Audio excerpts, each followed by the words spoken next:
Welcome to the No Plan B podcast. I'm Jean Falacara, and we're here to discuss business, science, and mindset. My guests here are not to sell anything. They are here to open their book of life. We want to understand what their purpose, goal, value, and priority are. I want to look at their action, their behavior over time, and consider what kind of background and experiences they're coming from to be the man and woman they are today. No BS, no cat. This is the No Plan B podcast. Welcome.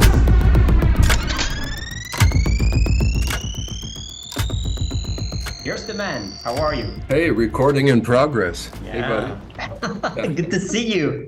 Good to see you. I think it's better to see the image behind you. I'm not quite sure who I'm going to look at. Come on, come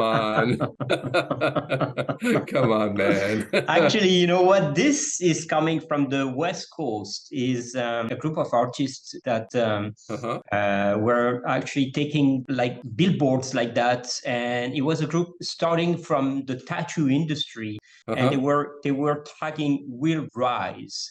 The 7 letters is the group of street artists, and this piece of art is coming. I don't remember if it's Los Angeles or San Francisco, one of these two places. Okay. Well, it's eye-catching. Let me say that. Yeah, kind of. Yeah. You know, I've had from a few of your photos, I've had little peeks at your art collection, and it's attractive. It's fascinating. You have taste. Thank you. I'm not sure what kind of taste. What does that mean?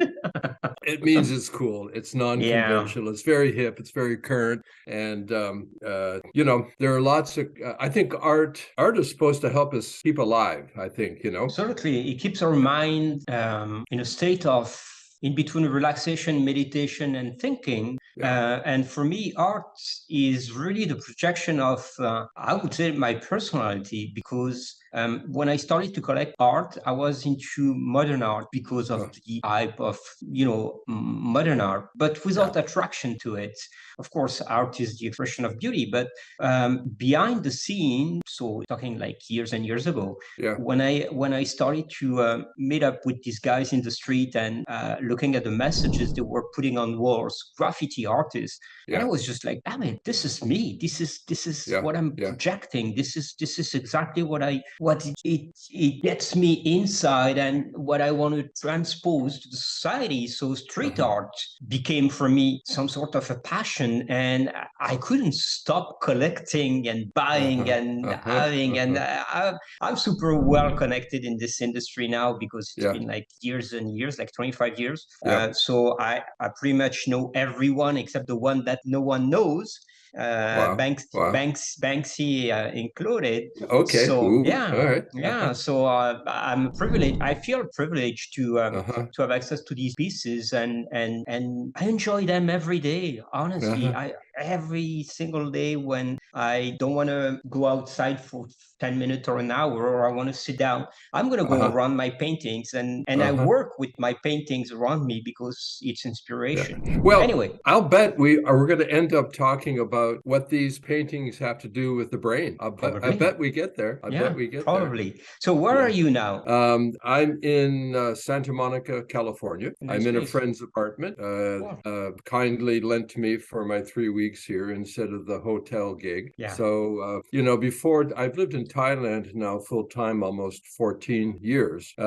Before that, Malibu, Santa Monica for 30 years. So it's more, I was, born in Canada. I left in my early 20s. I lived around the world, but I identify mostly as a Southern Californian, I guess, if I was to have to frame how I kind of, I don't know, see myself or how I think of myself. I have both Canadian and an American passport. And, you never really forget your birth country and birth culture because you grow up there. I grew up there anyway. But fortunately, I've lived long enough and I've been in enough places that I feel I like the feeling of planet Earth. I like the idea of a planetary citizen. So much.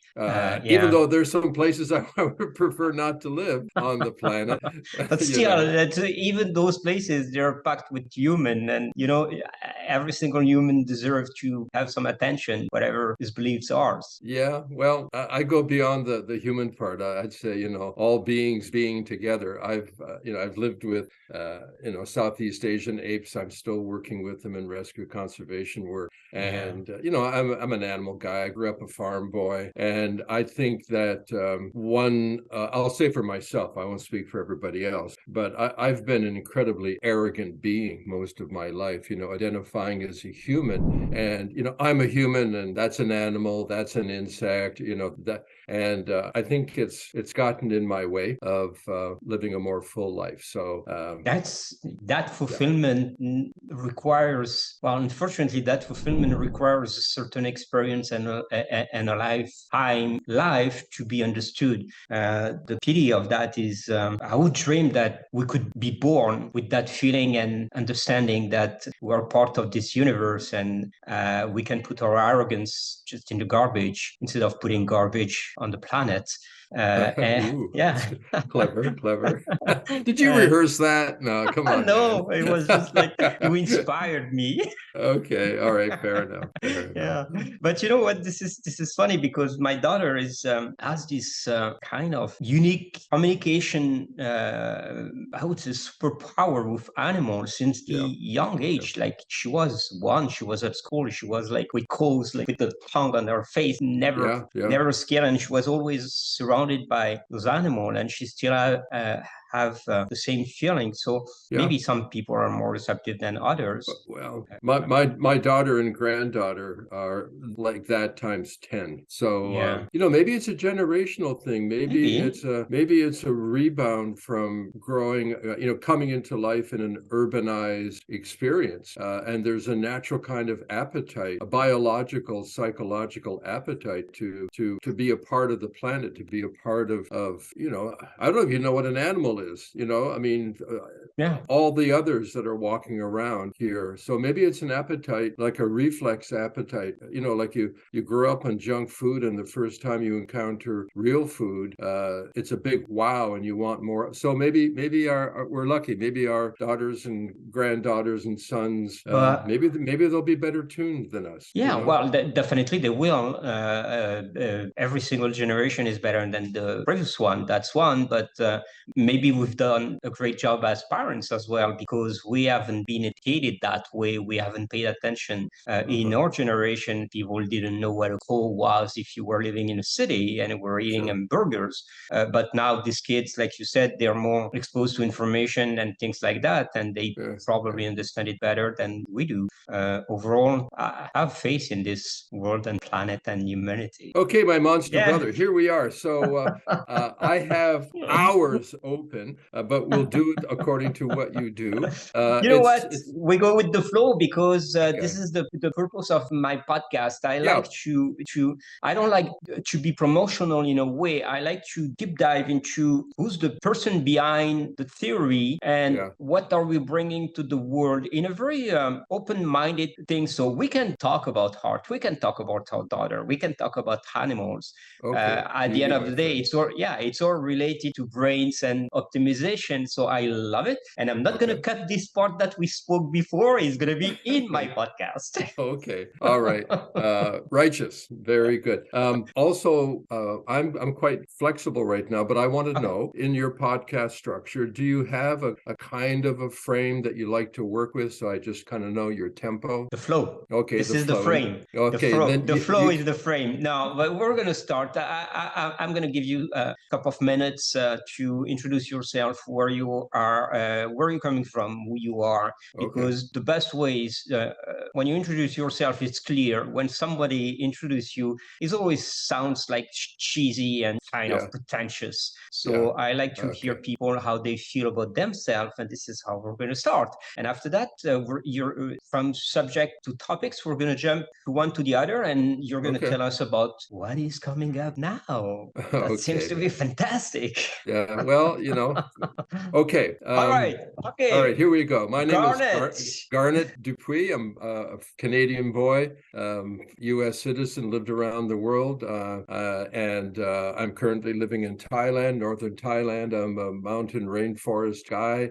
I like at the north. I live in Chiang Mai, a little bit outside of Chiang Mai, and I'm doing my best to be a good person. The definition of success can easily change over time, and mine has, of course. I grew up in a working family. Farmers, factory. I called them the three Fs. Everybody I knew was either a farmer, a factory worker, or a fireman. And the fireman was like the top of the professional class that I grew up with. But there was always an itch. I went to university late '60s, early '70s. Maybe you can guess what I did, which was rarely in class because most of the learning was happening on the streets. At that time, the incredible, all the movements, the human potential movement, free speech, anti-war, women's lib, gay rights, segregation, desegregation. And psychedelics, and the psychedelics, and also this thing called the pill, which, there was so much change going on. And frankly, right to this point, the word just jumped out of my mouth. The thing that interests me most to this very day, and we'll probably talk about it, I hope, is the issue of change. I've been lucky. I've been lucky my whole life, and it's very good to be lucky when you're stupid. So, come on.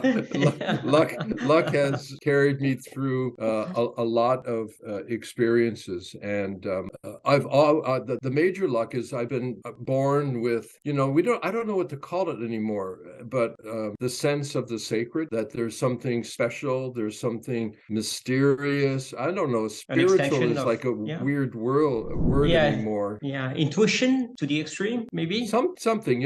I was born and raised in a French Roman Catholic family, and the thing that I got out of being in that religion in my early days, I don't consider myself following that construct anymore, but it really gave me this sense of the sacred, and that the sacred had this mysterious quality, and I like that.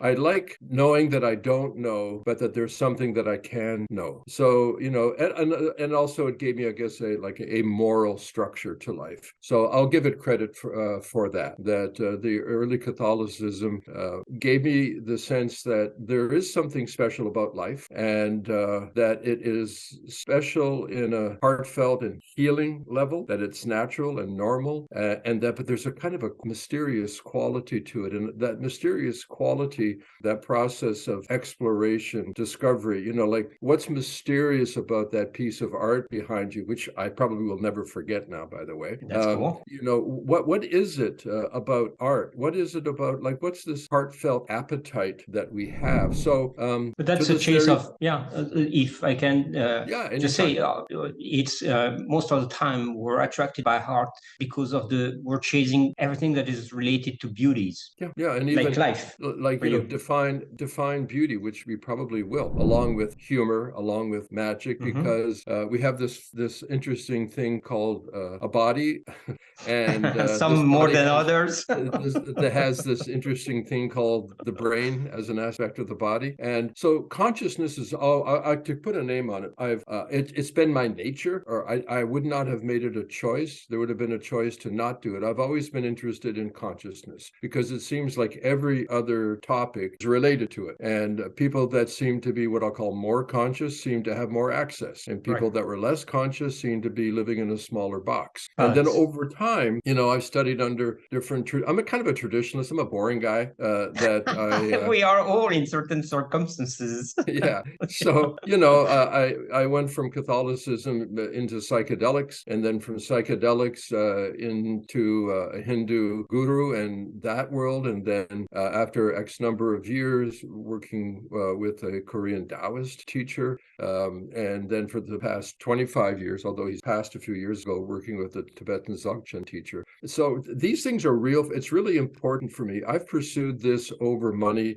I've pursued it over fame. I've pursued it over power. I've done a lot of things that people consider dumb because I would rather work towards that clarity and presence and use it to help other people instead of doing other things. things that can be equally as attractive. So right now, and the thing that, I've looked forward to talking with you, people that are listening or watching, Jean and I have developed I would call it a warm brotherly relationship. We've not sat elbow to elbow, but we've been spending time. And the quality of what I'll call open-mindedness is, even though a lot of people claim it, it doesn't really exist very often because, we're all protecting our own forts of belief. We armor ourselves so we don't go insane. And the issue that is prominent right now for me in relation to consciousness is the issue of change. How do you get, because our brain is excellent. The neocortex, our new brain, the very human aspect of mammalian brain is super good at harvesting information and integrating it into patterns. And it does that sublimely well. Thank God. When I see Jean doing one of his 19 different lift stands, whatever, I say, oh man, come on. And but I know because it's a skill. And it's a pattern, and it's been developed neurologically. It's not just muscles. Doesn't matter what we do. Even right now, when I do this with my hand, my brain is lit to do this. And so here we are, this situation. To me, this is the fascination point with I won't talk about mind, brain. I just it's interesting because you brought two concepts in our discussion already, and those two concepts could just take hours to be explained one after the other. The first one, consciousness, and the second one, change. So as today in 2023, we're still fighting in between neuroscientists, psychologists, psychiatrists, and philosophers to put a definition on this word. And no one seems to know what it is. The quantum energy calculation and models seems to bring some things new in that dimension as well. And you're the first that brings changes at the same time as talking about consciousness. I want to hear more about that because for me, both are totally linked and related and completely depending to each other. So please go ahead. I like talking about it, Jean, so buckle up. That's it. Buckle up.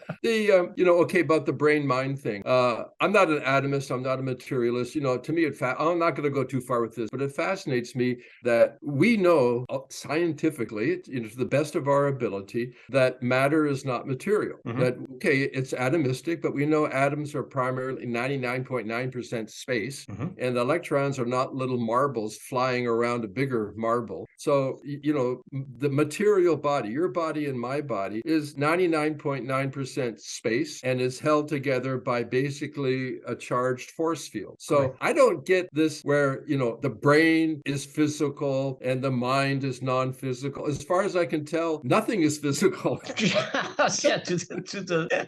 the extreme. The short thing, this is not going to go far that way, but I had the very good chance of getting to be with Buckminster Fuller towards the end of his life and actually celebrate his last birthday with him.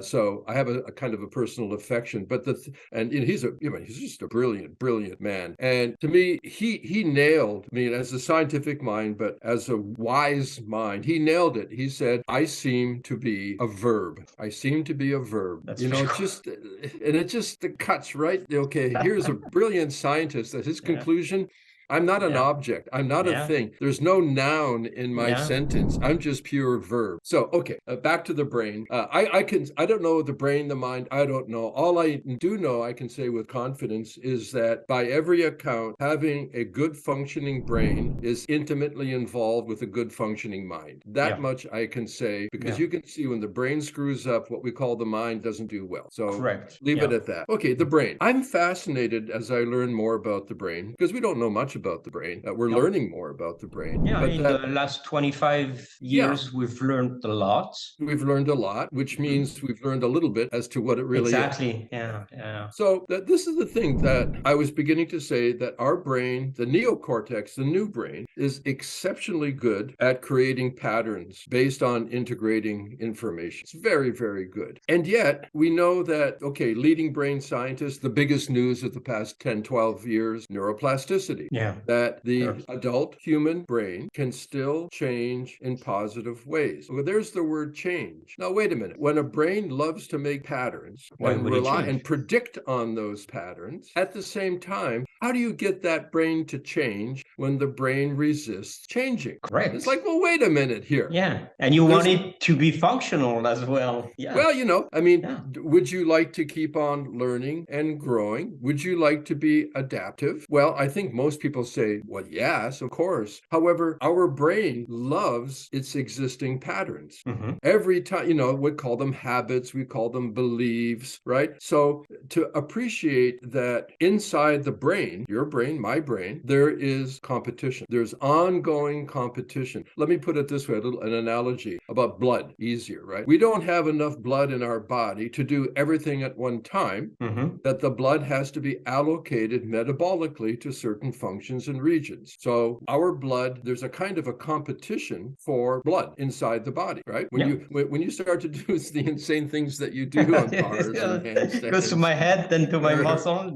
So, but like you wouldn't eat a real big meal and do that right away because of the allocation of blood. There's going to be a conflict, if not a competition. Our brain has an innate competitive nature for metabolic energy, that patterns, when they're created, use energy to maintain that patternness. And when you want to change the pattern, energy has to be allocated towards that. So my fascination right now is, and I'll put it in different ways, when you need to change, how do you change? How do you unstick a stuck brain? How do you unstick a stuck brain? Yeah, and that's a dilemma for society. Yeah. Well, so like, okay, here you are, you're one of these, cut, fit, maturing men, and, all the stuff that a lot of us could easily aspire to. When it comes to change, because you've had to change. Yeah, every day. Right? Every day. When you have to change, because this is what I want to talk about. And I have a lot of, I can unpack a lot of it as we go along, because that's what I do. But I'm curious for you, what have you changed in your life successfully? How did you change it? What things have you, and we might as well get honest, what things you recognize could or should need change, but it's a bitch. It's hard to change, that the change is not there, because we got to be honest, right? I'm not real big on the superhuman thing. I'm sorry. Yeah. I'm just like trying to get to like normal human. It's already a challenge and a struggle for many. But so what about it? I think that, when you want to create change and to create those new patterns and pathways, the most important thing is to be able to engage the proper part of your brain at the right moment. This is probably something that was decoded along the time I was working out and training. And it took me a while to understand that before you start trying to change anything, you need to be aligned on that. You need to be prepped or primed. And so if you don't prime your brain and you jump straight to trying to achieve something new, you would never make it. It will never happen. It will never work. And you're going to spend hours and hours like all these guys out there saying, I'm not capable of doing that, and I'm trying and I'm forcing, but they're not forcing, they're not doing the right thing. So understanding your brain, how it works, I think the new cortex is definitely, and the temporal lobes are the part that need to be really aligned, but you need to be in this phase of flow state that is like, there is a line there, but the flow state plays a role in learning a lot and changing pathways. Okay. All these are like big time, big fat hot words for me when you say engage, because I call what I do brain engagement. And when you talk about prime, when you talk about all these things, I light up because I get it. Like I believe I'm getting it. But let's not even pretend. Let's make sure we just don't use code words that let us slip by the real juice. Like, what does it mean to engage? What does it mean to prime? Well, like, what does that, I mean, because, the tech that I work in, obviously, and what I do. And this is the target zone. This is the shit that allows other things to happen. And I'm very intrigued and attracted to the top 1% of 1%. I'll say a person like you, and that's a positive thing. No, because you have advantages for whatever good reasons, because you've earned them, to have access to certain things. A degree of health, a degree of financial independence, all these things that, frankly, most people don't have that liberty. And it's not like it fell in your lap. I know that you've made yourself completely who you are. I dearly respect that, my friend. Thank you. You're not representative of most people. You're a leader. You're on the cusp, and most people will never get to where you are, and yet they still need what you experience and learn. And this is the passion for me. I spent much of my years teaching, and a huge thing happened at not a certain date, but in a period of time when I realized that people were not coming to me to experience my teaching. I thought they were. And then, probably arrogance, then the realization was no. They were coming there to experience their learning, not my teaching. And I was putting my attention on my teaching. I was making it so that people had to come to me to experience my teaching. And I thought, that is a stupid mistake. I want to turn it around. I want to go into their learning. I want to be with them with they learn. Because if I teach and they walk away with 10%, that's a failure. Which would be, That's a failure. But if I can get into if by joining their learning, maybe I don't teach everything I know, but if they walk away with 40%, 50% more learning, that's a success. So this is what I want to ask of you, because this is the things that, I can talk about. This is what I'm trying to do. I want to know from the inside out the things that work for you. And maybe you thought maybe you're interviewing me. Maybe I'll interview you. That's interesting. I was not expecting that, but I love it. Because from the inside out, because this whole podcast thing and the whole biohackers thing. It's always the same talk and same old. But the fact is that there are things that we can do, things we can't do, and that's true for all of us. And to know how you change, but also the things that make it difficult for you to change, is the real learning. Yeah. So let's talk about that. Then I'll talk about me too. I'll tell you some stupid ass stories about me. Okay.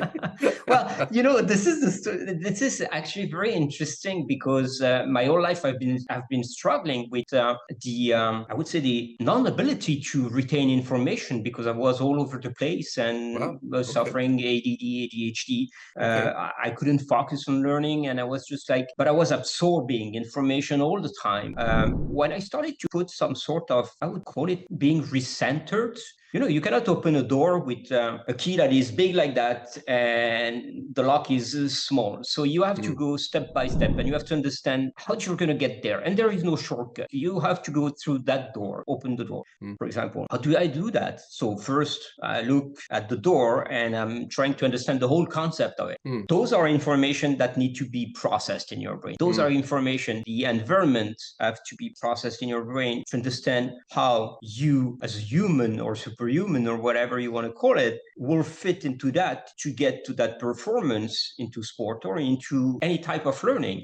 So this is already putting your brain in a certain perspective, in a certain alignment of I'm opening up ports and I leave the flow coming into me and I understand what is going on. Now I want to get there. How do I get there? I need to. That's the thing. How? What? People can know what, but they don't know how. And to get there, it requires you to have your brain and your mind completely dedicated to what you are doing. And most of the time, if I take what you just said, I believe that people want to do that or want to get there, but they don't have the ability to put their mind completely aligned on the mission they have set for themselves. So those kind of artists in dilettante job, I'm doing it like that, but you're not dedicated to your task. And I believe and this this is like really an introspection from the guy that was ADD all the time, like all over the place with thousands of ideas and concepts and things flowing to my mind. Now I still have these things coming, but I process one after the other by sequences. So I've turned this overwhelming influx of information coming to my mind into a superpower where I'm able to connect the dot from one to the other that is coming. And this is how I can dedicate my mind and say, okay, those are the information coming up. This is where I'm going. Now, the only things that counts is this space of energy that I am made of. And this space, this empty space of energy that I'm made of has to be dedicated to these things. Of course, you don't achieve it the first time 100%. But every time you do it, you learn just a bit more. And you have to understand that what you do has to be processed in your brain. And from the process, the second process, you go to the third, you go to the fourth, and step by step, you go to achieve certain performances. But I truly believe that people that want to achieve anything in life, it's not sport only, but even learning something very complex or mathematics or whatever, you have to put distance on everything else that could interfere with what you're doing now. When you get that concept, and this is what I was calling priming your brain, when you get that concept, you get to the point that you can achieve this. Now, and then I don't want to talk anymore. It's your turn, but it's okay. We've got time. Believe me, I'm like locked and loaded right now. Just keep going. So when I started to work out, and I was always like trying, and I've been this guy that was attracted by like power of drugs and pills and stuff like that before, but not anymore. I think that natural power is way more powerful. But when I started to do workouts, I was using transcranial direct stimulation, small electrical signal to stimulate my brain. And I was just like naturally feeling that this is like making some things in my brain. This is helping me to get into that flow state. And then from there, I tried other techniques, infrared stimulation of brain, until I discovered yours, light and sound. And before, you remember, we spoke about it. I was using binaural sounds only. And I remember one sentence you said, like, you said, what the fuck, binaural sounds? What?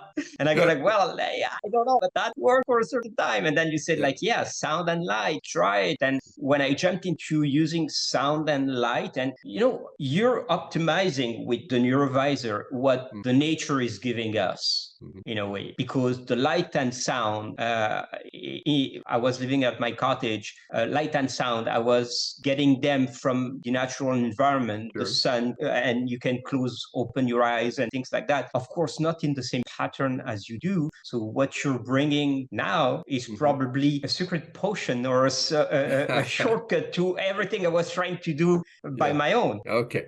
That's cool. Thank you. I appreciate that. When you're talking about what you talked about, it strikes me that there's a secret that is like obvious. Sometimes these things are hidden in plain sight, that I think it would be easy for a person to listen to what you said, and the words are tricky, right? That they think or they imagine that this whole thing that you described, the ADHD and the thing, and that it is purely mental. It's a completely a thought process. And I bet that the secret here, hidden in plain sight, is that the brain is physical, the body is physical, and that the more physical the process is, the better it works. Meaning, you have a body, engage, use your body, make these things physical, because the physical is a glorious bottom-up stream of useful information. Back and forth. And that if you sit there frozen like a cement block and try to do this whole thing with mental processes, that it won't work, number one. Number two, you'll probably give yourself a headache. Number three, you might go nuts, right? So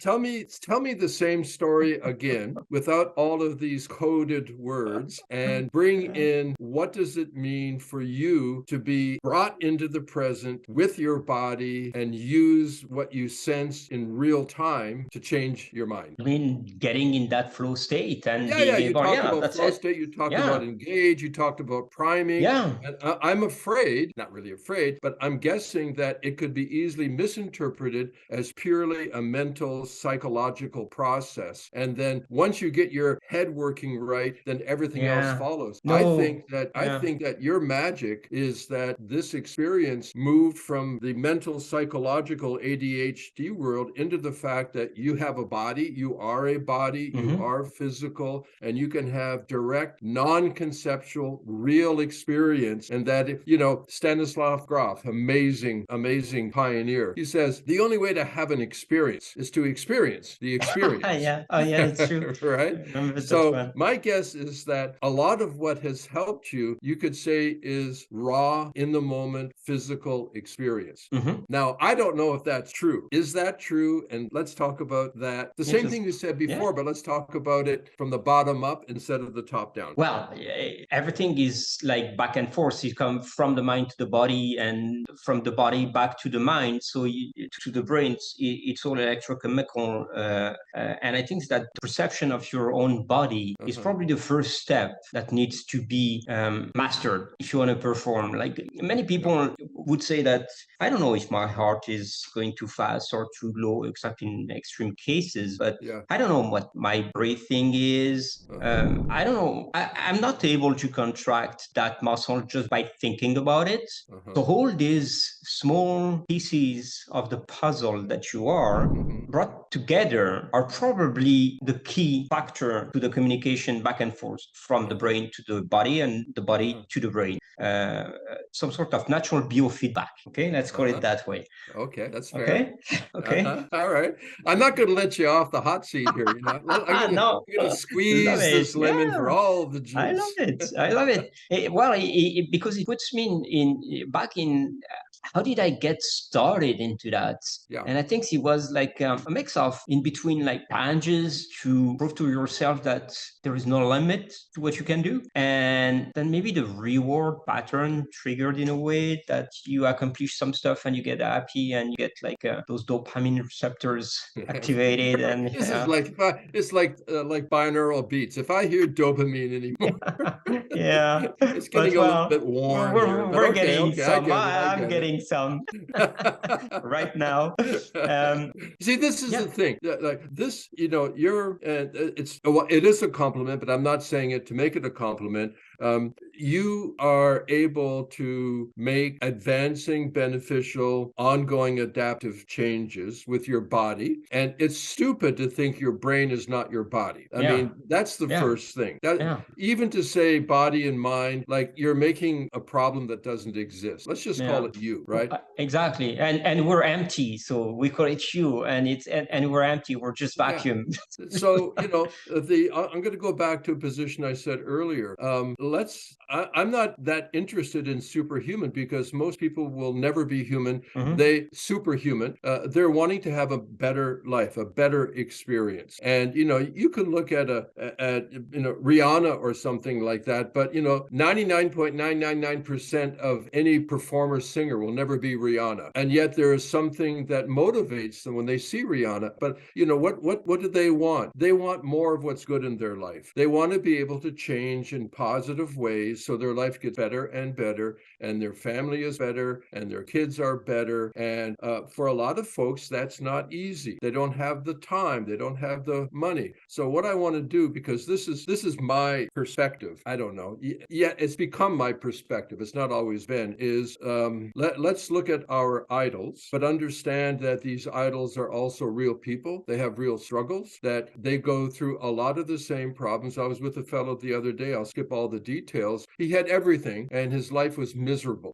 And then other things happened and it's changed his point of view. So to the average person, or maybe even because the average person does suffer quite a lot. They have stress, they seek goals, they have limitations, they get sick, whatever. Like what's the best advice? I didn't expect this, conversation. That's pretty cool, actually. That's very cool. I love it. I want to help people, right? Yeah. And I'm a normal guy and I need help, right? So what's the best advice for a person that doesn't have, the privileged access that they wish they had. Maybe they will have it, but they don't have it in their life, right? Hey, that's a very, very simple one. I'm going to be straightforward and cut the crap. Stop. Say that again? I'm going to be straight to the point. Yes, please. Okay. Yeah. Stop having idols. Okay. That's one. Never had any idols. Why? I've never had any idols in my life. I think that the idols that I wanted to have was myself projected in the spot I was looking at. Okay. And this is the drive that took me where I am today, because I don't give a damn comparing myself to the top or to others. Okay. I compare myself to myself. I not like the quote that I'm comparing myself to myself of yesterday. I don't. That also. Hey, but what about, is there an idolized genre? Do you idolize some kind of, like, can a person self-idolize? Like, oh, I'm like this, but I'm going to be like that. No. And maybe it's not Rihanna, but it's their own idol. No, because I'm in a state of fulfillment. Okay. Completely zen and really in a state where I'm accomplished today. I'm happy. I'm in peace. Before, if that question was asked to me before, I would say yes. I would project myself in a way that, I'd like to be that genre in the future. And it's not money driven or whatever. It's like being where I am today in control. Okay. Yeah. Okay. Yeah. And for some reason, I'm well. Because I know. I love it. No. I mean, this is, I love. I don't know. I'll call it deep and honest. We could have a bullshit average kind of, podcast conversation. It's like a yawner, right? Yeah. And I know with you that I wouldn't say that you would take the bait, but that you could not resist like honesty. So I'm just going to lean right in here. Right? You think I'm going to talk about all my stuff? I'm going to get John to talk about his stuff. Because, again, then how do you get, I'll say something that I believe to be true about the brain. Okay. And I'll try to make it short and not weird and complicated. That we have an old brain, we have a new brain. The brain has been evolutionarily developing, and the brain grew from the bottom up. Spinal cord, lower brain, brainstem, we call it the neocortex because it's pretty new on the scene, relatively speaking. And that this old brain still works completely well, absolutely well. And basically it feeds information bottom up into the system. We'll call it the senses, just to call it something, but it's also internal, like it's interoception, neuroception. So it's just not outside perception. And then we have this new brain that feasts on this information that is quite disordered. It is full of possibility, but like, where is the signal in this noise? And that's what the new brain does. It integrates and organizes. So you have this integrated organizer. It's a pattern making machine. Yeah, and a classifier. Yeah. Yeah, and so here we have these two, and they work all the time. And thank God.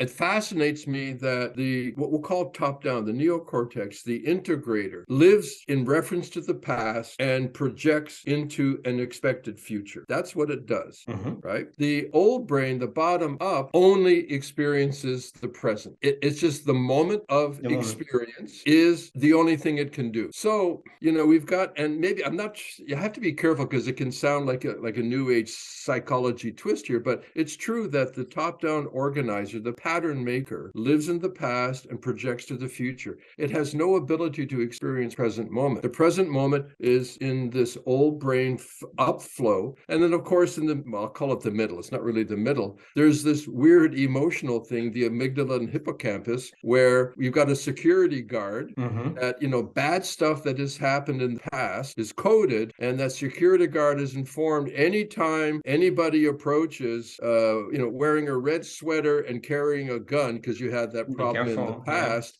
Like, hit the threat alert, right? Yeah. So we've got this like beautiful new age hippie, flow of information happening right now. Then we've got this top-down supervisor that is saying, what happened in the past? What can I do in the future? Our neocortex is always jumping to conclusions. Right. That's the only thing it can do. It makes a prediction. And then I'm going to ask you a question. Hold on Sure.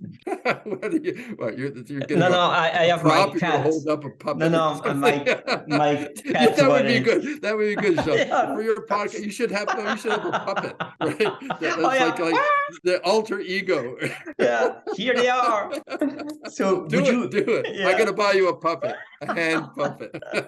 Okay, sorry. Go ahead. Would you think that the best state would be like we hear most of the time, or being in this middle line of the sense of presence and not paying attention to the past and the future anymore? Is that related to any processes or optimization of the neocortex? Yes, and this comes back to the issue of what I call competition. That, at its worst, it's live or die competition. At its best, it's optimized cooperation. I think most of us experience it as a bloodbath competition. I think that there's a lot of tension and stress relating to being present, being now, but at the same time having this big mouth, highly biased critic always giving you information as to what you should feel, what you should say, what you should do. It's very difficult to have the bottom up and the top down kind of flow and dance together. One of the best bits of advice is don't believe everything you think.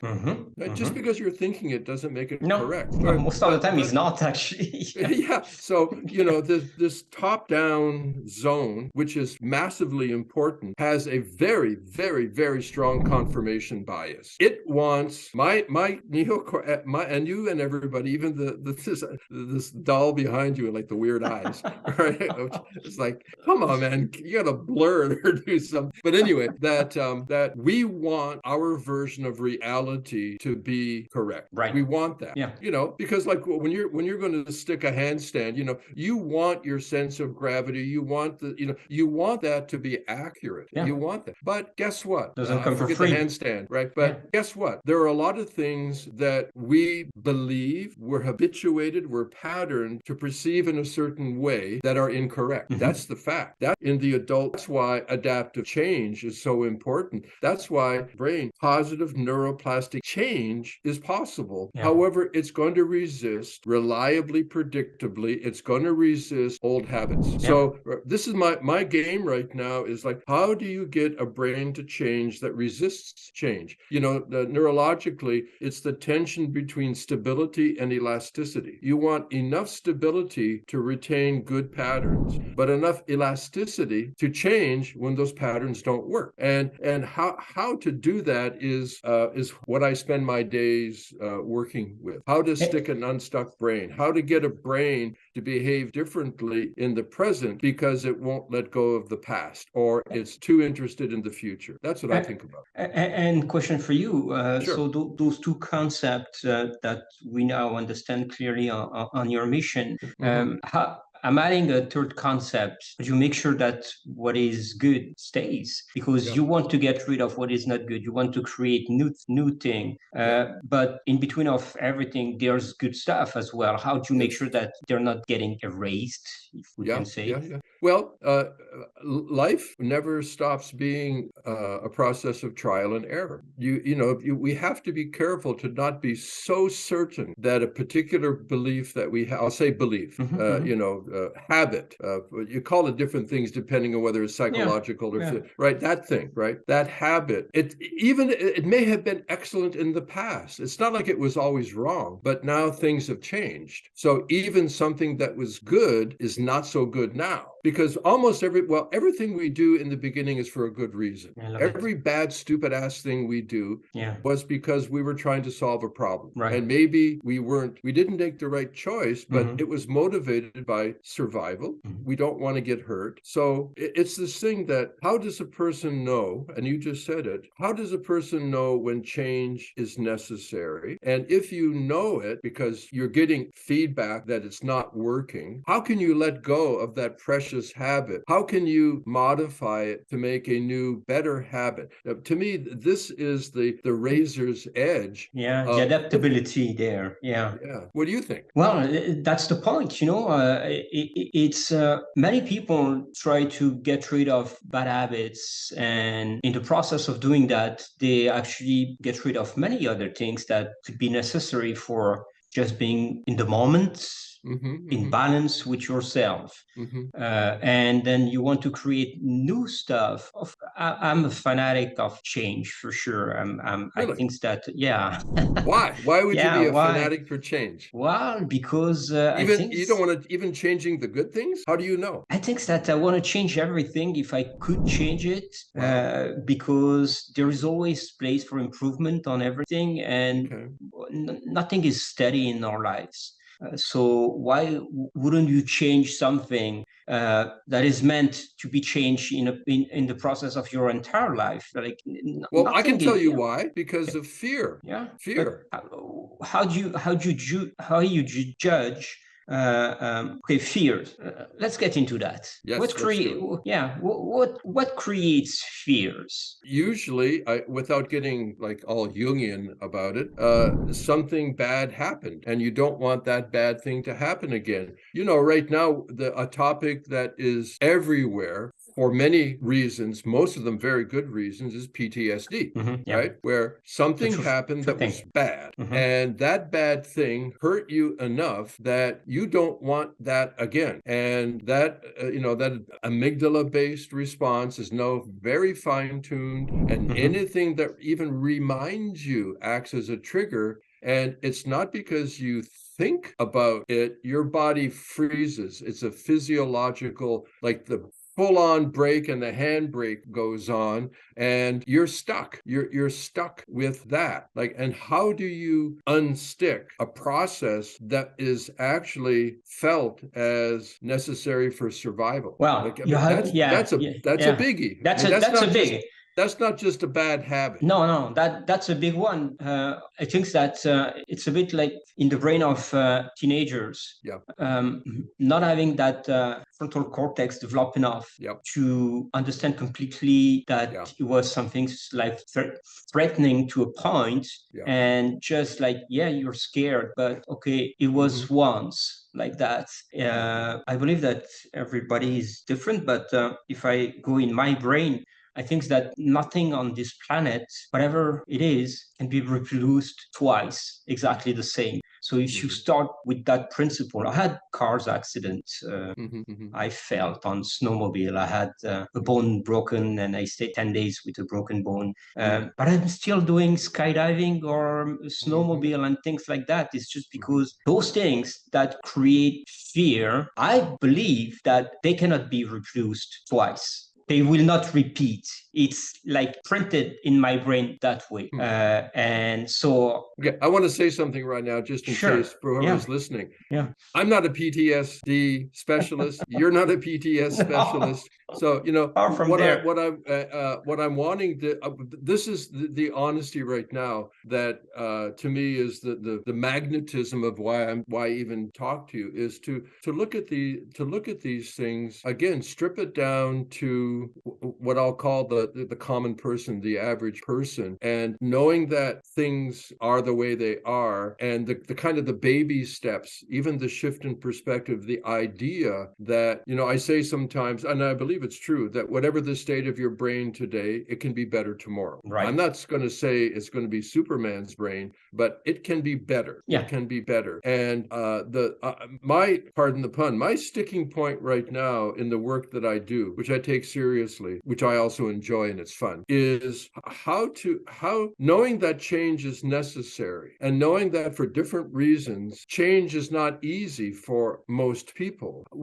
How can we work with that? And I'll give you the hint, is I think that we will have much more success with including more bottom-up, sensory, real-time, physical involvement, because we live in a culture that tends to psychologize everything, think your way out of it, think and get rich, all these things. That one of the best things you can do for your brain is physical activity. Right. However, like, why is that so goddamn hard for not you? You're a monster. For most people to change that, because the body, I don't like it. Yeah, I know it's good for me. Yeah. I hate it. You know, this issue, because I have opinions, by the way. Maybe this whole thing is set up for my opinions, but probably.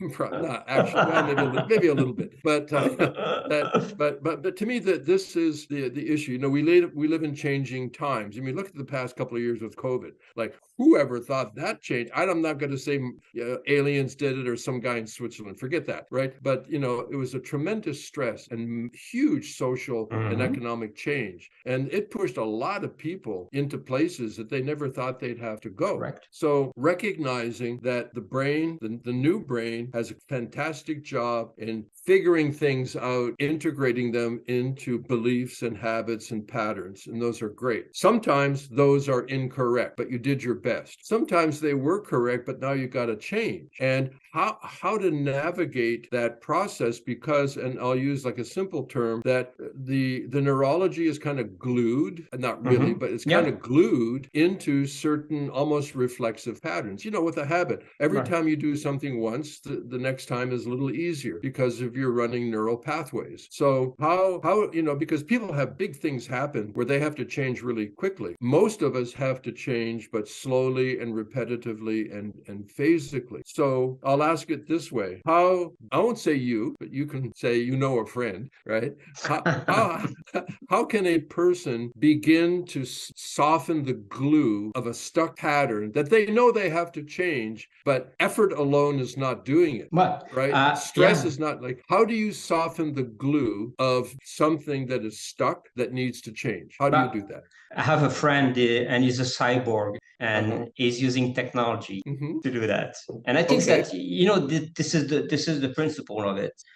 There's so much or so little that you can do by yourself. If you're stuck in that way, and I understand clearly the pattern, you have certain limitation in a way. And today, science opens door to explain that vibration, frequencies, light, sound can modify the pattern or composition of neurochemicals and how they diffuse, and in general can modify the structure of your brain. So I think, like my friend the cyborg does, using those technology to improve or to correct in certain cases that that's how he softens the glue. I mean, because there's more than softening the glue, but you got to soften the glue before you can make a change. Right? Absolutely. And I think that's how you do it. You could do meditation. The result could be different, and it takes a certain dedication and struggle and understanding of the principle. You can take a couple of center techniques to understand yourself. But I think in the world of today, where we live, with the coming of ChatGPT and all these things and artificial intelligence, that is beautiful. I'm a fan of those technology. I think that those technology will help us to become better humans. This is a game, right? I mean, you know, I work with technology, obviously. I know, the Neurovisor this is technology, and it is. You know what? I have a term. It's not my own term. Well, I don't know where it came from, but I call it biophilic technology. Biophilia, love, right? It's not biophobic technology. It's biophilic technology. And I think part of it depends on attitude about technology. Part of it depends on the actual design of that technology, because some technology will fuck you up. We know that. That's what I was bringing up before when I said, like, how do you make sure that when you reorganize the setup of your brain, you're not erasing the wrong part, or you're not modifying the wrong part. So I'm with you 100%. Some technology will just screw up your brain in a way that you're not going to be constructive, but destructive. Well, even what constitutes technology, you know, I don't know, there's all lot of talk these days about shamanism, and I have to be careful because some of my opinions are not so positive. Some are, by the way, but there's a lot of what I call, neo-shamana wannabeism. And but when you look at, okay, forget about, I had to say that. That's probably yeah, I love but it. anyway. Wait, because you have this concept of new Shamana shamanism, wannabe. wannabe, and I have the same concept for these pseudo scientists that are preaching on social media stuff that are like, I want to saw be your thing. as, Okay, that's I it. got one Same for thing. you. I've really, especially into the biohacker community, like with people that have things like Biohackers Magazine, just as an example, right? I mean, off the top of my head, right? I have this. This is not what biohackers are, but this is what biohackers can be, right? I think it's funny, so it's not meant to be insulting, right? That to me sometimes the whole okay, I'll say the biohackers thing is like social media enabled, technologically advanced narcissism. Right? So that's a deep definition that sticks very well, actually. Yeah. Okay. So okay, I almost forget what we're talking about. What The is shamanism? biophilic technology, but at the shaman, a piece of bent wood with an animal hide, a drum, that's technology, right? That's technology. Boom. But because it's not just, even you could say the voice is a kind of technology, right? An organic technology, but the drum is technology, the horn, whatever these things, that I think we have to be cautious to lump technology into one category, a lot of like electricity and digital stuff, where there have always been tools. There have always been tools. Right. So using tools, I think right now that many of and I've practiced these, my whole life. I'm older than you, right? And I've practiced this from an early age. And I have a very high and strong and proven respect for traditional spiritual practices. Almost everybody now is not in a situation to be able to practice them. We don't have the time. We're too urbanized. There's too much, the culture, the psychogenic stress, the belief systems, materialism, all these things make it almost impossible to spend the amount of time to even get benefit, let alone high levels of reward. It takes, so I do think it's a kind of an emergency situation in my mind, that when you're in an emergency, it may not be optimum, but it can save your ass. So it's great. Right now, the technological advancements are helping us to cross bridges that otherwise we couldn't cross the river. That right now there are good things and not good things that are happening. And right now, the skill set is to recognize what those could be. There's going to be risk. We'll make mistakes. That's what happens. But no risk, no reward. I really believe this. I have, here's a fundamental premise that I have, that I'll call it old brain, new brain. Again, I mean, it's more, a lot more than that, but that this old brain is a beautiful, disordered, entropic realm of sensory experience. That's what it does. And the new brain, as we've already said, takes that and organizes it and kind of, makes it into something that is more relatable, more predictable.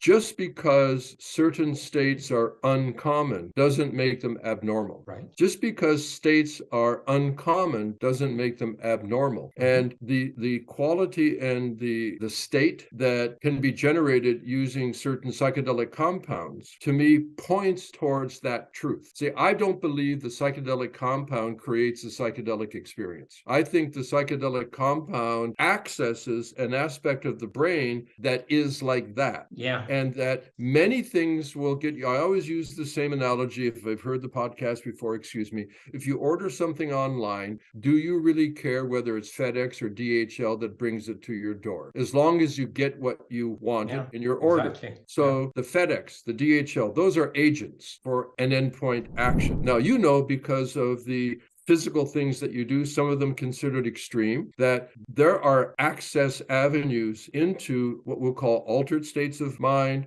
or non-ordinary consciousness, or the psychedelic state, whatever it is.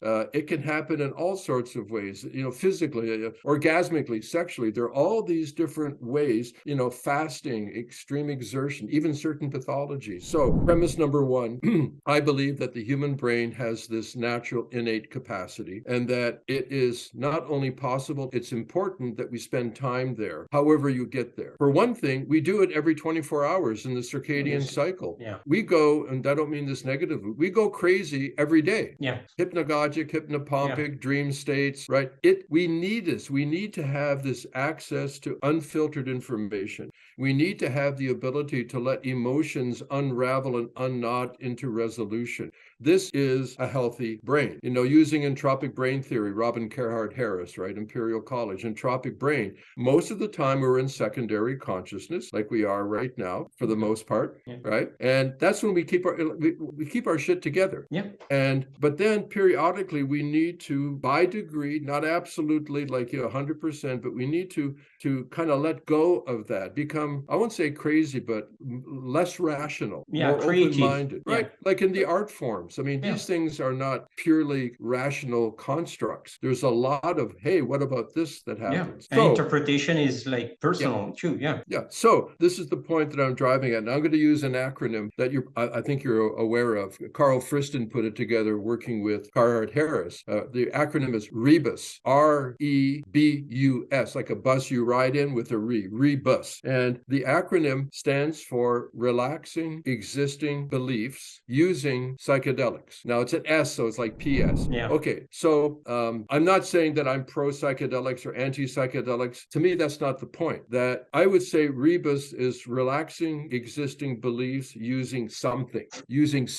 And that something has the ability to soften the glue.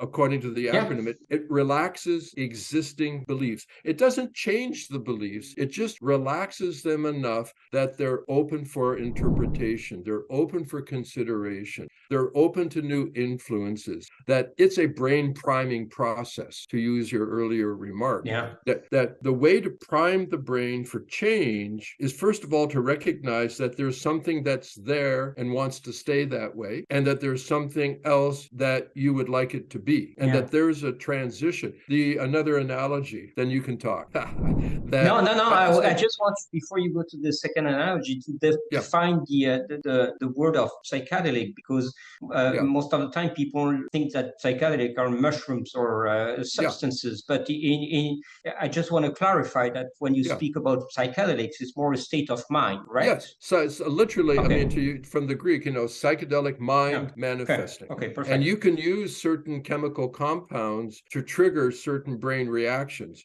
You can also use, and there's quite a long list. Maybe they're not as quick acting for every person, but there's quite a long list of other agents. Let's say that the psychedelic mushroom or acid or ayahuasca, that's FedEx. Okay. But then there's also DHL, there's UPS, there's the postal system, there's Grab, there's Uber. Right? There are all of these things that, I'll repeat it, just because a certain brain state, mind state, just because a certain state is uncommon, doesn't mean it's abnormal. Right. Even if you look at the cultural level, cultures need to go crazy once or twice a year. You've got Mardi Gras, you've got Carnival, you've got Halloween, right? In current cultures. Why? Because it takes the pressure off. That to be irrational, to be illogical, doesn't mean to be stupid dumbass. It means that you're open to free new ideas, that you're willing to look at art that you never looked at before and say, this shit is great. I've been listening, because of the work I do, I've been listening to more and more free jazz movement, the African free jazz movement in the early 70s, late 60s. And if you're expecting, a certain kind of music, you're going to hate it because it isn't that. But if you're open to, listen, I'm not going to try to find the normal musicality in here that I predicted. I'm just going to be open to the summary sound experience. It's a summary experience. Instead of trying to follow it in a linear way, I'm going to let this thing just go non-linear. I'm just going to let it happen and let me feel, instead of thinking and predicting, I'm just going to feel the sum of this. And whether it's off pitch or atonal or loses rhythm, guess what? That's okay. So rebus is a guiding principle in my mind, in theory, not because of the use of psychedelics, but if that's your thing, that's your thing, full dose, microdose ceremony, whatever. be cool. However, relax existing beliefs using something that works for you, so that you can judiciously take that hero's journey of leaving where you normally see reality and exploring new possibilities, seeing if there's something precious. If there's something precious, hold it in your heart, bring it back into your normal life, and share it with others. I mean, that's the classic Joseph Campbell hero's journey. And for me, it was like last year, I was sitting, because like you, I do a lot of research, and it struck me that the hero's journey is the proto-myth because it follows proto-neurology of proto-consciousness. Every neuroplastic change, positive neuroplastic change, is the hero's journey. Change is heroic. I like that. Yeah. Change is heroic. It is. I think it is. Yeah. So you talk. No, okay, but I think you're getting some of your Florida sunshine coming in the window there. Yeah, the sun in my face, actually. Yeah. So, okay. So, Rebus, how do you relax existing beliefs using fill in the blank, something that it's like, okay, I can feel it, I can taste it, I know it's there, I'm kind of stuck where I am, I want to unstick it. When it gets unstuck, then it's going to be easier. How do you relax existing beliefs? And I don't mean beliefs just psychologically, patterns, whatever you want to call it, behaviors. How do you do it? How do you do it? It's an interesting question. I think that in my sense, to get to that interpretation, it takes first to be conscious of those things. Yeah. So you have to know, you have to be conscious of them existing. I'm not sure what that means. Do you feel it? Like, can you point to a place in your body where that happens? No. But you have to know and to acknowledge that they exist. How do you know that? That's a tough question, actually. Yeah. Well, this is the important shit, right? Yeah. How do you know? Well, how do you know that you cross the path of someone in the street? How do you know that that person is not good for you? Mm-hmm. It's some sort of sensing the energy. And can you show me, where do you sense it? Is it like everywhere? No, I think it's probably everywhere, because it's like an overall feeling that... Because when you have an emotion, you can point to where you feel it, right? Exactly, yeah. But so it's like something to do with your body. But I think that, it's a bit deeper than that.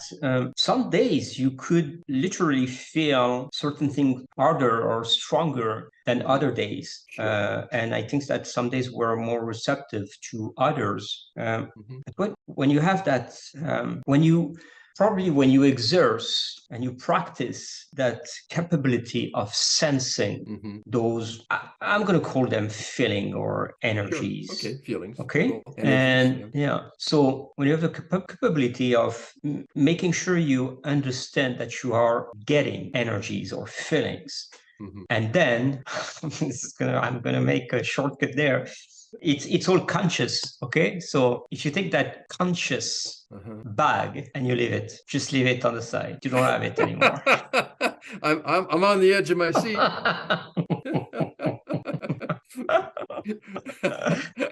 Yeah. Then you can start from new. Then you can create something that changes the pattern. Okay. Well, all right. A couple of things come to my mind. Neuroplasticity. So let's pull it back in a little bit. There are, three kind of bumper stickers that most people, two that they hear about, and one maybe not so much. One obviously is use it or lose it. That's an old one that even before neuroplasticity. It's like makes sense. The other is fire it to wire it. Okay, that's cool. The thing that intrigues me the most is the third one, is that the brain changes what matters. The brain changes what matters. It's like, wow, what does that mean? Like, what happens at the brain? We don't even know what matters. Like, it's not. But it's general, But what is it? What matters? It could be negative or positive. What matters? What do pain and pleasure have in common? Right? What do pain and pleasure have in common? Because to me, it's a backward answer to the question we just asked about what matters. They have in common probably the same type of neurotransmitters going one way or the other. Because I'm not as smart as you, right? Right now, if I took, this is an imagine. I always use the same one. Right now, if I took like an ice pick, or people even know what that is. If I took a sharp knife and I jammed it several times into your left knee, right? I'm going to respond. And I don't know how this happens, but suddenly in your left knee, you have this really intense, incredibly pleasant orgasm in your left knee. What do the dagger and the knee orgasm have in common? they're generating pain and pleasure at the okay, I'll make it more simple. Yes, go. Otherwise, because I would ask you, why don't you go on my second knee then? With the knife? Okay, no, okay. The answer to my stupid question is your attention goes to your left knee. Yeah, yeah. So, like, how does the brain know what matters? Because something happens that draws your attention. Like you were saying with your hands before. Yeah, attention. And even like, what is attention? What, that thing, attention without tension, because you don't have to make your attention go to your left knee when the knife goes there, or when you have the orgasm in your knee, right? Something happens that requires this thing called attention. And in neuroplastic methodology, regardless of the version of method, there are 3 things you have to have, and a 4th one that is secret sauce. And this is formulaic. If you have these 3 things plus secret sauce, the method is going to work. The first thing is sustained attention. That's the first thing. If there's no sustained attention, the mystery of attention, then the method won't work. I'll talk a little bit about attention more. Examples from biofeedback. The second thing for neuroplastic change is marginal demand. Just over the line, not like crazy demand, but just marginal demand. Focused attention, marginal demand. And the third thing can be a real bitch. It's called different things, faith or belief or something like Education, that. Or willing. All of that. Because if that's not square, there won't be compliance, right? That you say, I'm doing this thing because my wife is going to, like, if I don't do this, I can't go home. So I'm going to do this, right? That's not the belief or the faith or the buy-in or whatever you want to call it. You've got to have those 3 things. If you do those 3 things, that method is going to trigger neuroplastic change. But that's the way it works. Yeah, and those 3 things are actually the definition of the flow state. Well, hello. So what's the secret sauce? The 4th one. If you've got the secret sauce, these 3 work exponentially better. Okay? No. It's a very complex neurochemical state. It's called enjoy. Not the reward, but enjoy. Enjoy. If you enjoy what that is, the 1, 2, 3, those things work exponentially better. So this issue of engaging neuroplastic change, if we look at these things, then we can better understand, I think, because there are 2 motivators. You know this, right? There's this indifferent state in the middle where it's like you're just stuck. How do you get unstuck? Well, there are 2 ways of doing it, generally speaking. One is pain, the other is pleasure. The pain makes you not want to do it, and the pleasure makes you want to do the change. So when we look at everything like that, if something is uncomfortable, you don't want to do it. So that means you want to get out of the old habit because it's painful. But it's very difficult to get pushed into the new habit if it's still pain that's pushing you. If there's relief, if there's pleasure, if there's reward, if there's a dopamine hit, right, then you've got these 2 things that normally work against each other working positively. You want to get out of the bad pattern, the bad thought. Why? Because it hurts you. It's painful. However, if your belief is so strong that that's correct, you'll try to interpret that pain in a positive way, and you will twist your head around. In predictive coding theory, there are these things called priors, right? The set of patterns that you have. And some prior like before, right? Because it happened before.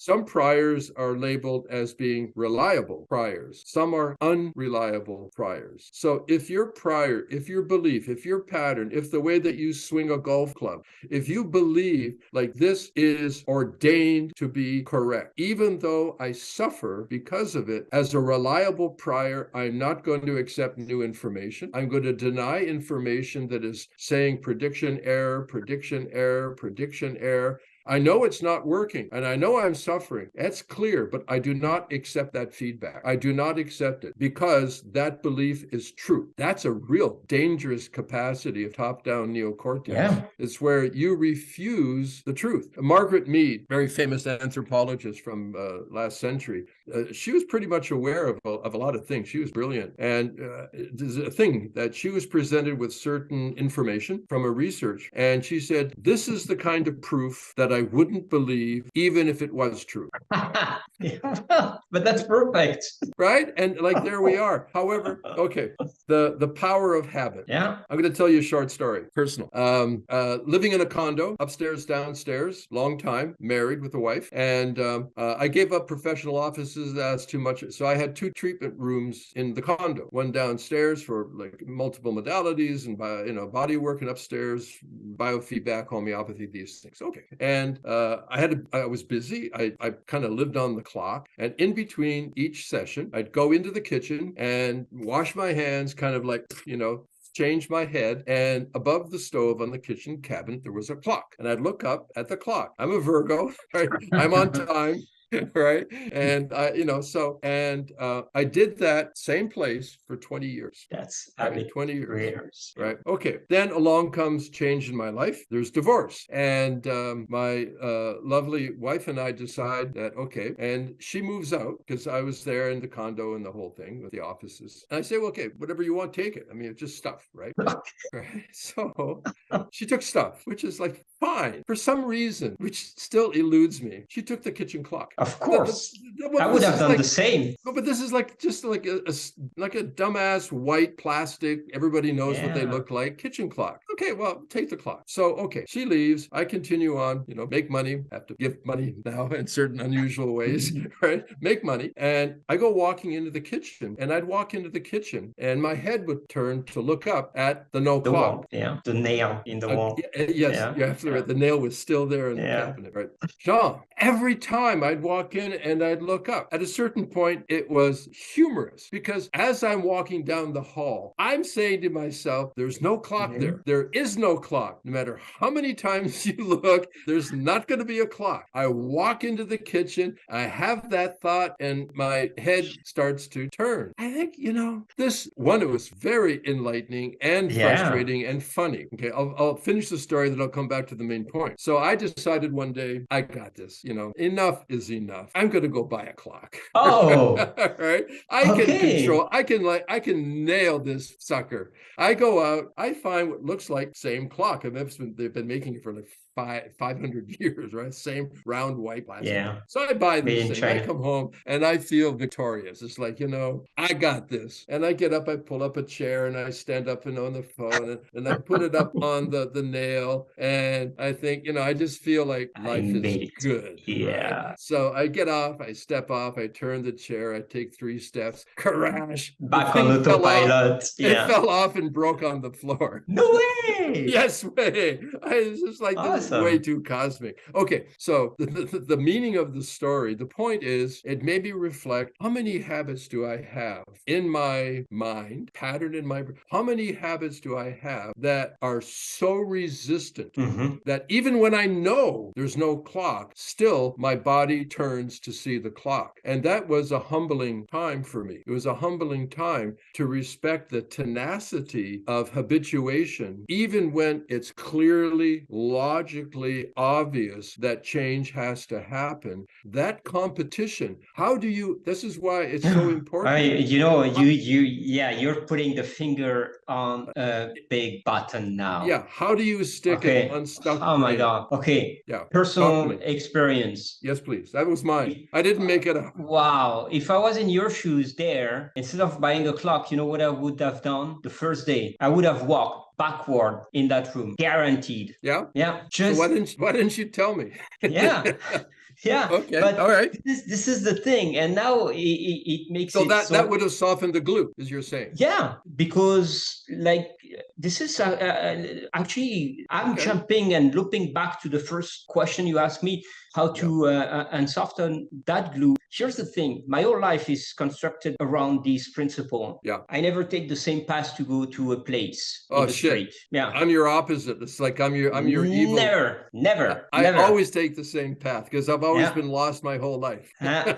And well, this is it. I try to take the hardest path in the wood, where you have to think about where you put your feet. If I'm in nature, in the street, I'm not going to take the same street to go to the grocery store.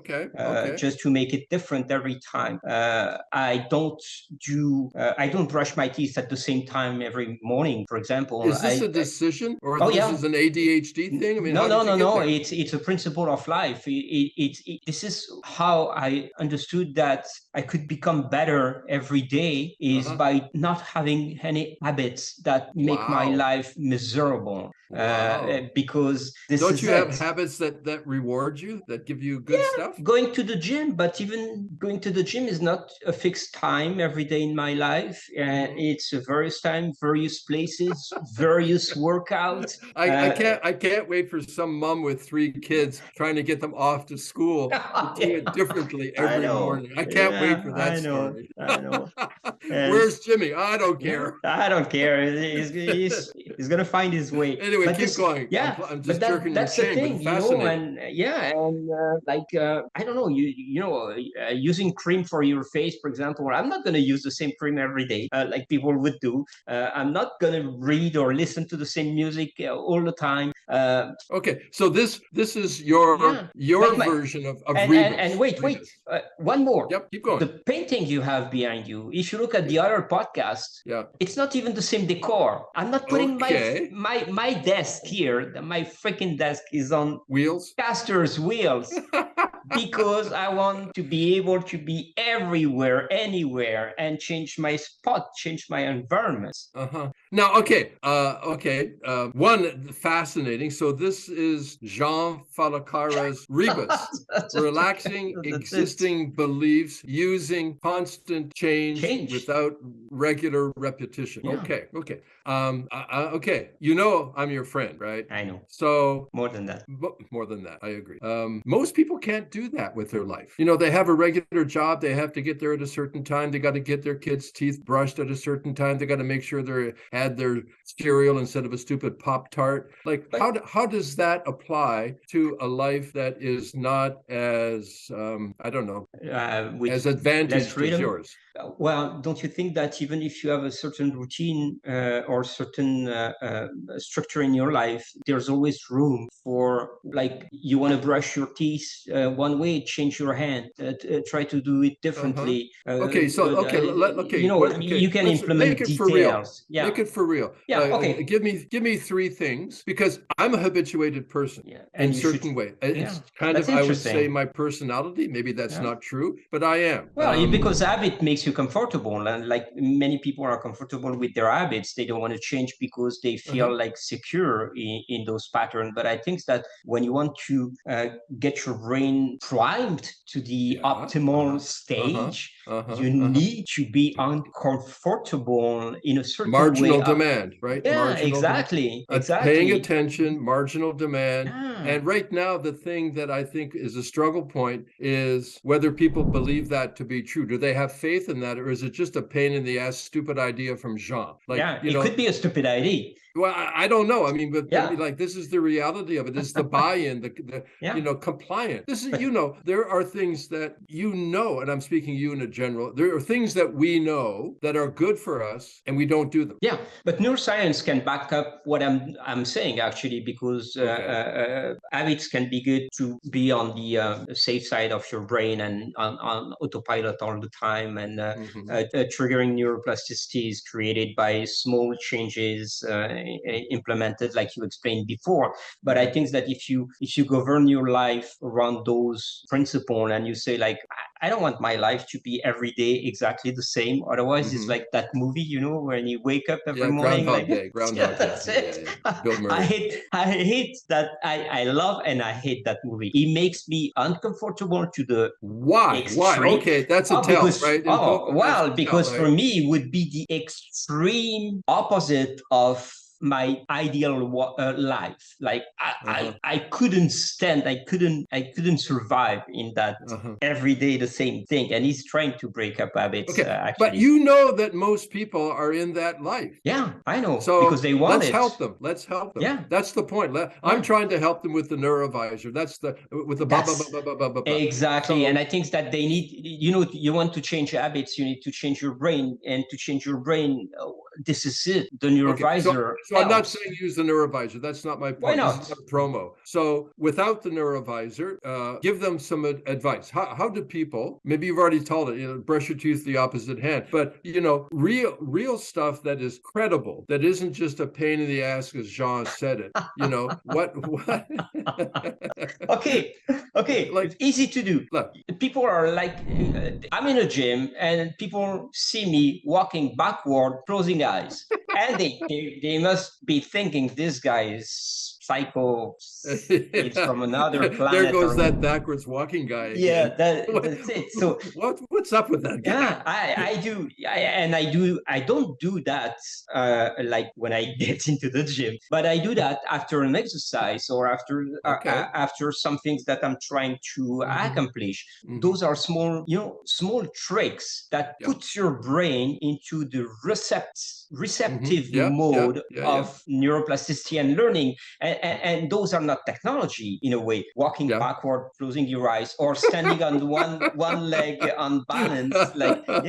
But those are simple stuff that improve your life on a daily basis. This is it. Or you go to the grocery, or you bring your kid to the school. For God's sake, don't take always the same path. Mothers will want to strangle you. Okay, from my side, I've just finished doing a bunch, not promo stuff, but this is the point. In neurofeedback, it's clearly evident. There's no one theory in neurofeedback. It's quite an elaborate collection of concepts and methods, but it's a very promising and successful technology. In neurofeedback, there is oftentimes the appreciation of the fact that there are certain rigid patterns, like I would say the strong glue. Okay, and you want the person to change, but it won't change. And there is a process, because I just made them literally before. I'm in California right now. I flew from Thailand a couple of days ago. I just finished making them. Actually, I'm kind of still tweaking them. New sessions, and they're dehabituators, that they are specifically designed as a glue softening primer, so that when you're going to do something and you want to avoid that heavy, deep groove of habituation, that there are light and sound signals that can be used that are technically called dehabituators. The habit, they soften the glue of the habit. And as part of a 3-step process, you can call it disconnect, reconnect, reinforce. So the first thing is, and you do this by walking backwards. It's hilarious, right? Like for your kids, you read the storybook from back to front. They're like, do you fuck them up with this? All the time. It's like I can't wait to talk to your daughter. My dad, he's the weirdest. You'll ever meet, right? If he comes to meet you and he walks up backwards and shakes your hand with his foot, right? Just go with it. Just go with the flow. But anyway, so dehabituation is extremely important. And it's one of the things that, and you'll find it in a lot of different traditions. You see some kids automatically do it, or even at chimps and things, where you spin round and round and round, right? That's a dehabituator. That scrambles the neurological legs with the proprioception. So, I think we have a theme here, but trying to find the theme, right? The theme, I keep on looking at this chick behind you with her face and eyes. It's like, more and more like, right? I didn't know.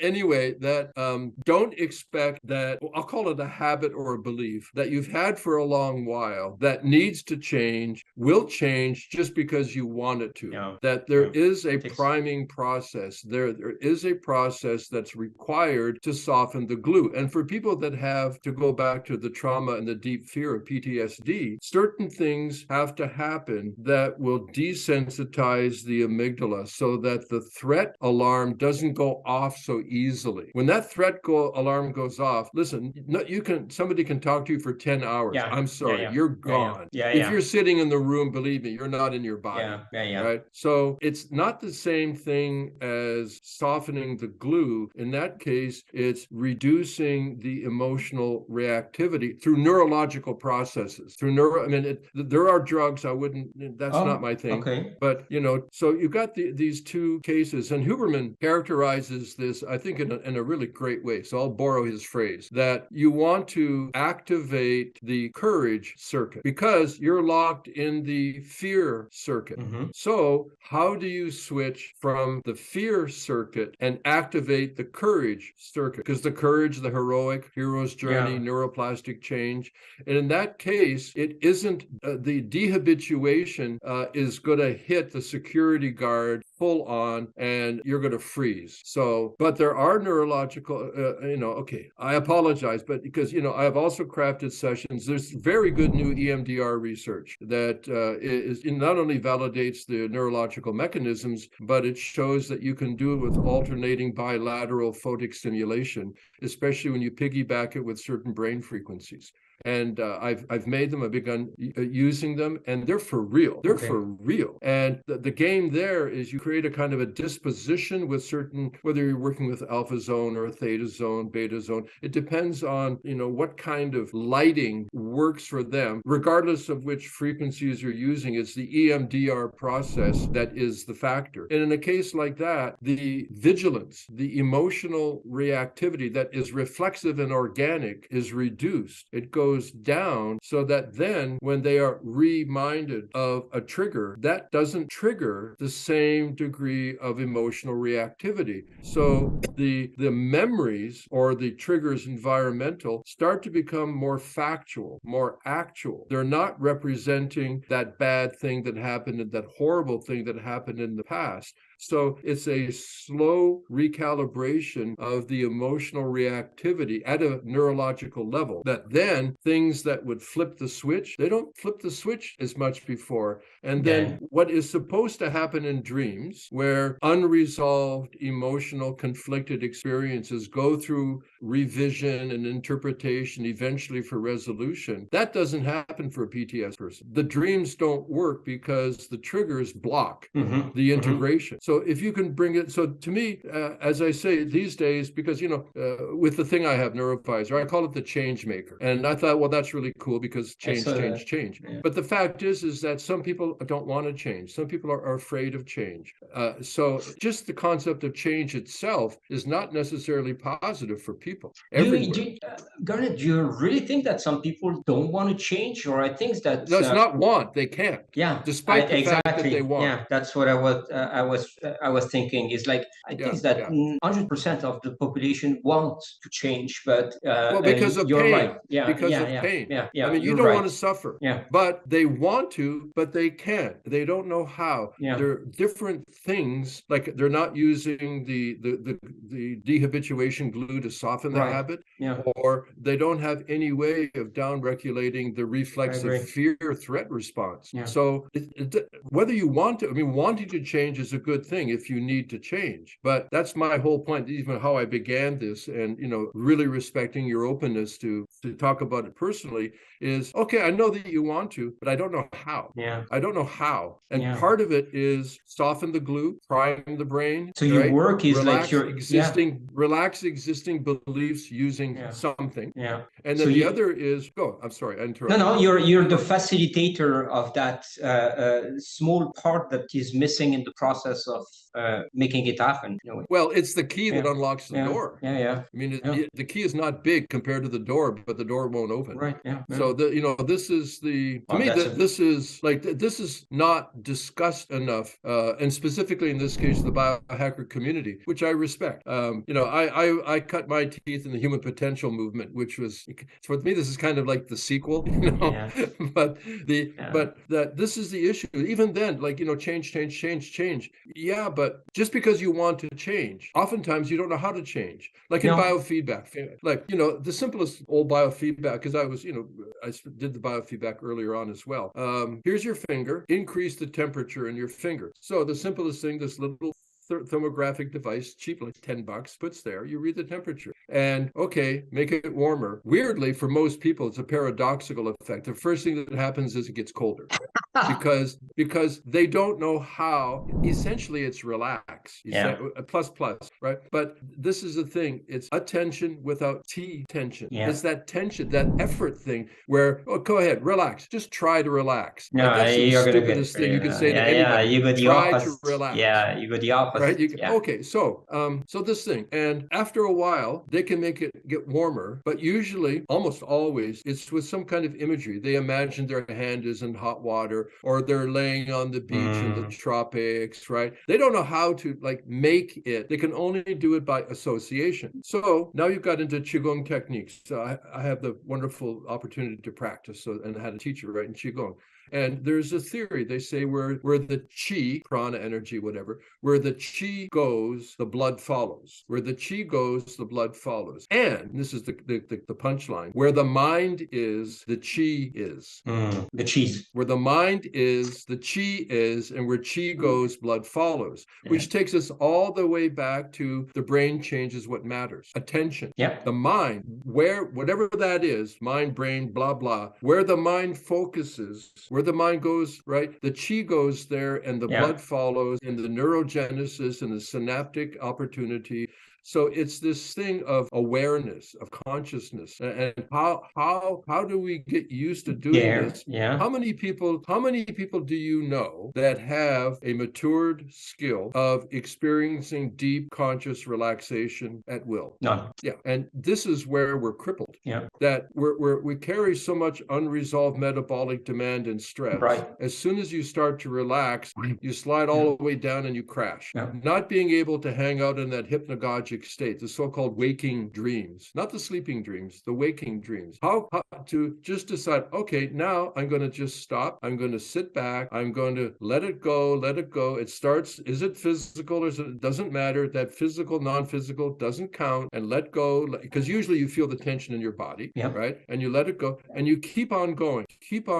Jean, keep on going, more and more and more relaxed, and stay conscious. The relaxation's not the goal, but it is the gateway. What lies on the other side of conscious relaxation, that wall, that gate that opens up, is, it's magical. But it's magical. It's magical. It's true. I think that to get through that gate, you need to set up your environment to make it happen. It's not everywhere, anywhere. How do you relax? And do you relax? You know what? I'm spending sometimes 2 hours doing nothing, nothing. Do you sit? Do you stand? Do you lay down? You walk? How do you do nothing? No, I can sit and watch the sky, listen to the city noise background without putting attention to anything. It's everywhere and nowhere at the same time. And it can be an hour, can be 20 minutes. Did you always know how to do that? I think that naturally I've had this tendency of trying to be by myself and alone with this requirement of I'm getting headaches when I'm surrounded by too many people, for example. I hate going to parties because it's for me too much information that is useless. So how do you turn ADHD into periods of I don't know, naturally relaxed state? It turns by itself. It's just like that. These moments of being me are super important to quiet my mind and to relax. And then I can relax, and I can do meditation in the morning, at night, before sleeping, or whatsoever. It has nothing to do with meditation, but it's just those moments, or you are you, just you. Nothing counts or has an importance except being where you are. That's it. So that's okay. So let's go back to the mom that has 2 jobs and three kids. Put them on the not a rich, handsome guy with an art collection. Right? who now lives in Miami because he finally got it. That Boston weather sucks. Right. So I mean, this is cool. You know, Jean Falacara, my idol. When I grow up, I want to be Jean or married to him at least. Right. Yeah, that's it. So what about the rest of the world, Jean? what do we do? Yeah, I mean, I'm speaking honestly. I'm being playful, but it's also important, right? It is important, and I think that in these hectic lives of many people, and I do understand those lives. People are like always feeling stressed, under pressure by many things, but. Put it in perspective, Garnet. How many things in their days are they doing that have really an importance or an impact on their lives? Cut the fucking crap on that. Get rid of these things and put the finger where it is important. And you're going to have enough time in a day that is 24 hours to sleep 7 to 9 hours, to bring your kid, feed them, wash them, whatever. You still will have a certain time just for you. It's a question of organizing your life, and it's not related to money, success, business, work, whatsoever. It's you and yourself is deciding that instead of scrolling down this freaking phone to check what you're going to forget as soon as you close the phone anyway, but you'll stay there for an hour. Don't do that. You're going to save 1 hour. And those moments, it's because people think that they are an important life because they are overwhelmed or busy. I think that you have an important life when you have that freedom of having the time. Yeah. And thanks God you're helping people. Okay, there's the formula. That's what you do. I'm going to go back to the same thing, because there are people that will want to do this. They see this podcast. They say, it's great. These guys had a great talk, and Jean really made a lot of sense. And they want to do it. Okay. But it's like they do it for a day, and then the habit comes back, and they lose it. How do you unstick that habit that has been there for so? Even though you suffer, I mean, this is the reality. Like people say, quitting cigarettes is easy. I've done it like 1,000 times. A little bit different because that's a biological addiction. But this is the point, that I'm not squeezing you. I'm squeezing the topic, because I reflect on this all the time, and I try to create technology that helps. Right? I mean, but I think that your technology will definitely help many of these people that are stuck in that situation. Other than that, and I'm in agreement with what you said. It's not given to everybody to be self-aware or to be conscious enough to understand who you are without any lies. Like, you are this way with no mask. No hidden walls, no glass, no mirrors, no shiny stuff. You are like that. You admit it, you deal with it, you work with it. And if it doesn't please you, you make it better in the places that you don't like. Some people are just stuck in those situations and pattern, because instead of thinking about who they are thinking how they're going to be judged by others. And is that so important? I don't give damn that what people think around me. And I'm the one that you don't see coming. I dress like a bump. I don't care. A bump. Hey, I am a bump. I'm a punk. You're a punk. You're a punk bump. Yeah. Okay. Okay. So when you said this, the thing that pops into my mind is I don't think about it like this, but it came to my mind. Does it have much to do with what we'll call self-love? I don't know. I don't usually think of it that way, but I think, or maybe not self-love, because the word love is quite an heavy one for many. That's what I mean. It's a tricky one, right? Yeah, it's a tricky one. But I think that self-acceptance is probably the one that is more accurate. Yeah, because, I'm not perfect. I have flaws, but I look at them and I'm okay with that. I can deal with it. I can survive. I can make them, like, instead of saying that those are my flaws, I just I can work to change them by walking backward, for example. Things like that. But I'm gonna at least least try to do something. If I break my wrist, I'll give you a call. Okay. What are you doing? Yeah, first walking downstairs backwards. What are you, stupid? Maybe, but Jean told you to try it. And he said that you have to close your eyes too. Oh yeah, right. Make it more dangerous. Yeah. But okay. no, I got that. I understand those things. It's just like, Garnet, with all the love I have for you, and I use the word love. I think that you're doing something fantastic. Is like, it's not only generous, but it's like fascinating, because I can explain those tricks for hours and hours. Some people will never be able to do it, and I agree on that. But thanks God, you're there. Okay, well, I appreciate that from you, brother. I do. Thank you. I'm doing my best. It's like you do it well. I'll never turn down good luck. All right, I'll never turn. I mean, that it's not the point at all. It's just one of the funniest blues lines I've ever heard. Right, that song is, "If it wasn't for bad luck, I'd have no luck at all." Yeah, well, yeah. I mean, that's not the point, but I remember it. It's just funny. It's funny. Yeah. But that's cool. Okay. Yeah, Garnet, it was a great pleasure having this talk. We've been talking for a long time. Hopefully people will listen. Oh, two and a quarter hours or something. Yeah. So that's was fantastic. As it's beautiful, because every time he goes, and it's like I love this. I love these intellectual exchanges. Remember, I made that comment on your post, but as my conclusion to this thing, like, being self-aware is something, being like awareness of yourself or whatever is good, but those intellectual discussions are a must for your brain. Well, especially when they're connected to the heart at the same time. It's heartfelt. I mean, I could talk theory, you could talk theory, but because I know you as much as I do, I know we can be real. We can go from the heart. We can joke around a little bit, push some buttons, and otherwise it's just yak. And it turns to be boring, because, as you said, that we said it at the beginning, like, if you look at all the podcasts, most of the time one guy goes to one podcast, to the other, and he's repeating always the same stuff. So you watch or you listen to one, and you have always the same feedback, whatever. So what is the purpose of that? And when you ask me how to structure your podcast, I'm the master of chaos. I don't structure anything, not even my life. All right. Thank you, Garnet. By the way, take a photo of that.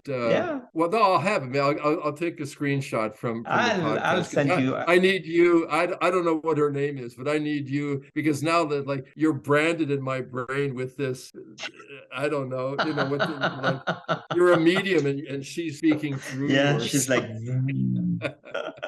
It's the the eye, the white eyes, whatever. It's because it's spotting on my brain. Yeah, exactly. She's like she's been staring into your head the whole time. She didn't move, and steady, huh? Well, much love, brother. Okay. I'll get this podcast out very soon, because I loved it, and I want people to understand your job. We're gonna do sequences with brain stuff and talks, because they look super cool. And allow me, please, to promote the Neurovisor into those things, because I think he deserves some sort of. Okay, well, it's deeply appreciated. You know that. So blessings, and thank you, man. Thank you, my man. Big love. Okay. By the way, what took you so long to move to Miami? I don't know. We'll talk about that later. Yeah, you know what? This is the thing. I've realized to a point that why I didn't do it. I'm here now. Well, I made the same decision 14 years ago, and my answer was Thailand. So there you go. Yeah, and I think same thing. Okay. Ciao, my man. Okay. Bye. Luego, bye.